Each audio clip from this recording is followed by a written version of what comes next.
Hola, I am el magnifico professorio asombroso crano. I am the resident cow guru for the And the Geek Show videocast. Today, we are seeing what happens when you combine Shakespeare with Magic the Gathering. Join us as we do our theme deck tech.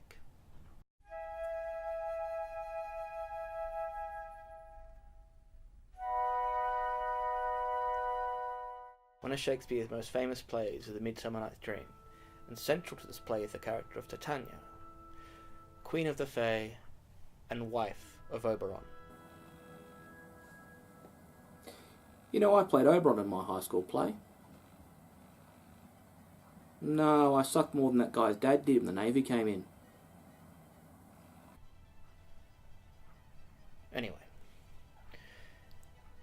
Titania is a proud and possessive woman who is currently warring with her husband over the possession of an Indian changeling child. She wants him as an attendant, Oberon wants him as a warrior. Before the start of the play, they are locked in a deadly conflict, which brings out the darkest, most passionate side of Titania. This is the theme of the deck we are going to build.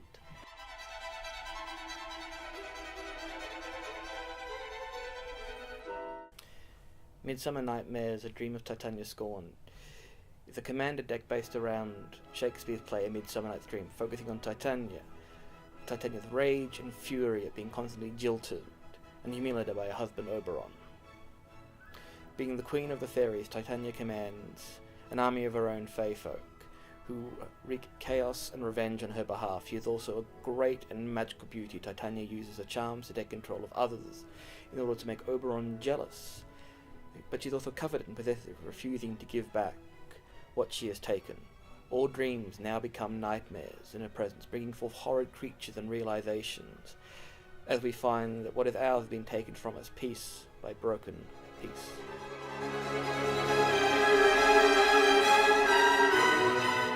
The deck is based around the character of Titania, who is in a fit of pique before the start of the play. The deck itself revolves around the thematic character of Titania, here represented by Una, the Queen of the Fae, being wrathful, possessive, and inconsolable, sending her Fae out into the world to take things from humanity in order to sow chaos and discord, as well as claim things for her because of the grave betrayal wrought upon her by her husband.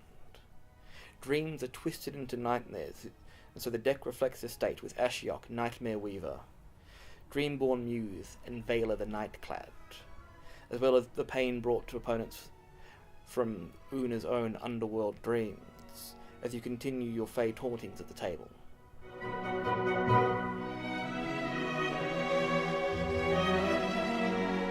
Unlike so many of the other Dimir decks out there, this deck is less focused on milling your opponent for the win than it is taking possession of their permanents and creatures and using them against them, especially their planeswalkers and main win conditions.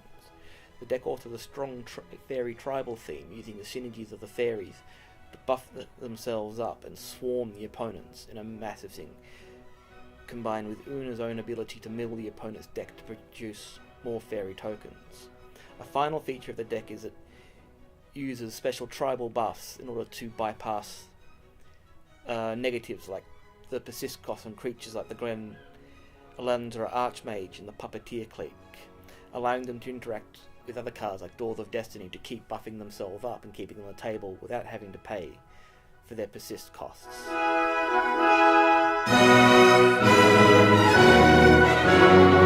The deck focuses around milling and exile opponents' libraries through the uses of Ashiok and Una's primary abilities. It also takes control of their permanents, either on the field or from the graveyard, or even from exile with Ashiok, so you can use them against them. It buffs your fairy tribal with creatures and artifacts such as Door of Destinies, creates fairy tokens with Una's abilities, has strong card draw, top deck manipulation, and card tutoring, so you can always find the right answer.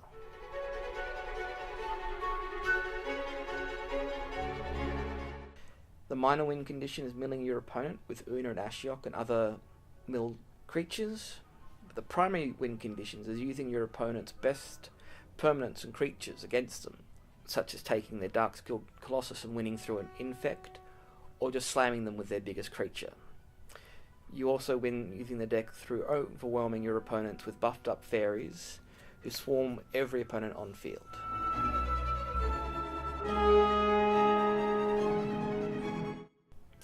The deck is an effective mill engine when the lands and mana boosters are online. The deck is also easy to buff up the fairy creatures, especially when combining Una's fairy tokens with the Door of Destinies.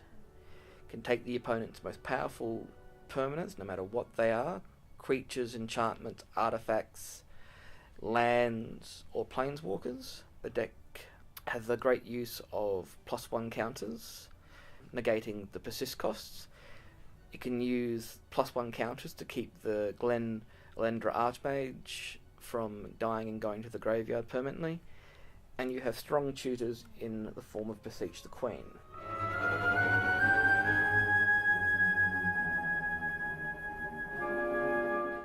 Unfortunately, the deck is very slow to start and get online, with very few low drop permanents that you can play. Without buffs, the creatures are also very weak and easy to be taken out by opponents' spells or creatures. It's also exceptionally susceptible to board wipes and makes it hard to rebuild once you've lost everything.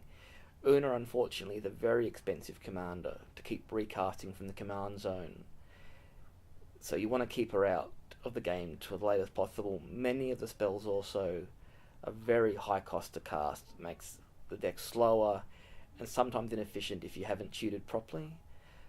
If someone takes out all your pump artifacts and tribal synergies, it pretty much wrecks your game plan. You can't do very much. And finally, the deck's biggest weakness is that it's exceptionally expensive to buy and build because of how hard it is to get cheap fairy cards.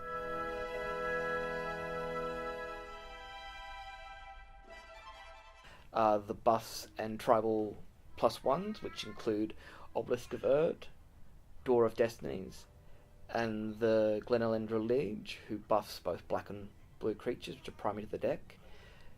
The cards allow you to steal other creatures, which include the Beguiler of Wills, Grave Betrayal, Soul of Temptation, and very importantly, Blatant Thievery, which allows you to take something from every opponent at the same time, important for multiplayer games.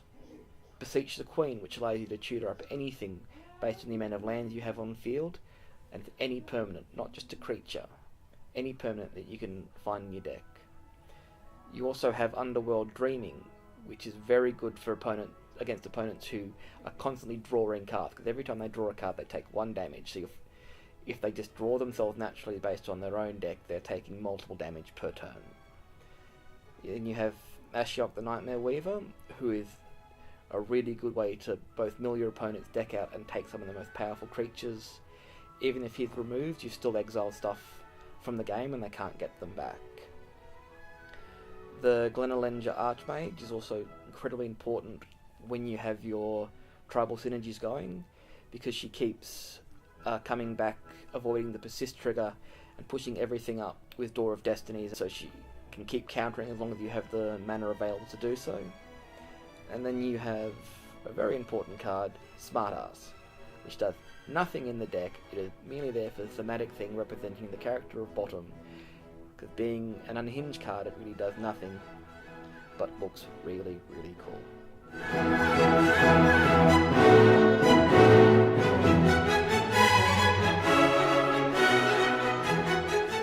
In the early game, you're aiming for an opening hand with at least 2 islands and a swamp. Any fast lands and any tap lands you can play first outside of trying to get the ultimate first turn Sol Ring.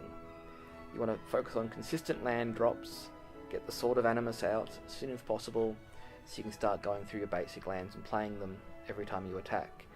You want to aim to get either your Fairy Tribal or Ashiok online as soon as possible, and then start aiming to get your pump artifacts through low drop tutors or just top decking. You don't want to be playing Una too early because she's too expensive and becomes a very huge target for your opponents who want to take out the bigger threat that you have. You want to try and get the Beguiler of Wills, takes as many small chump blockers from your opponent as you can to keep both her and the rest of your field safe. When you move into the mid-game, you want to start up the Fairy Tribal Engine by playing Obelisk of Erd, Cage Sun, Glenelendra Liege, or any of the other tribal buffs that you have, tutoring for them or top decking them if you can. You want to start using the enchantments to take opponents' permanents off them, especially the instants that can take permanents during the opponent's attacking turn, thus taking a big threat off the field coming towards you. You can start to play Una now and use her mill ability to put fairy tokens on the field. The best thing to do is aim for the dual or monocoloured decks first, because they're most likely to get you the advantage that you want, and use Glenelendra Archmage whenever you can to counter board wipes to keep yourself safe. When you move into the end game, make sure that your Fairy Swarm is massed up, ready to go before overwhelming your opponents. Also, try and take as many of their big creatures like Blightsteel Colossus, Craterhoof Behemoth, or anything that becomes their main win con in order to use them against them, and if all those fails, just mill out your opponent.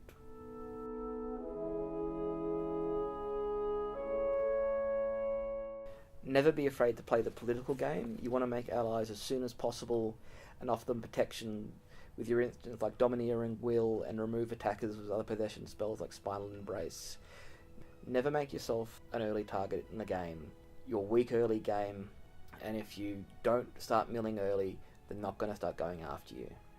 Always use Nixos Shrine to Nyx as a mana generating ability with Una, so you maximise the amount of cards you can mill. Always choose Bluest Devotion, since there is more blue in the deck than there is black.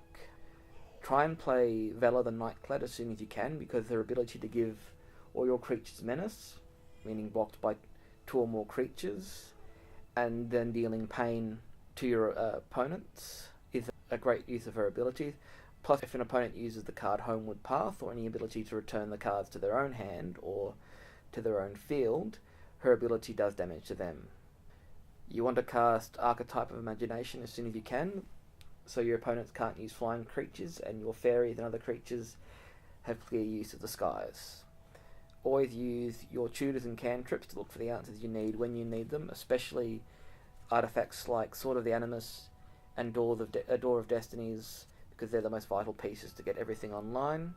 And don't be afraid to return creatures to hand or to the top of the deck to avoid them dying, and then recasting them to get more triggers off Door of Destiny than your other buffs.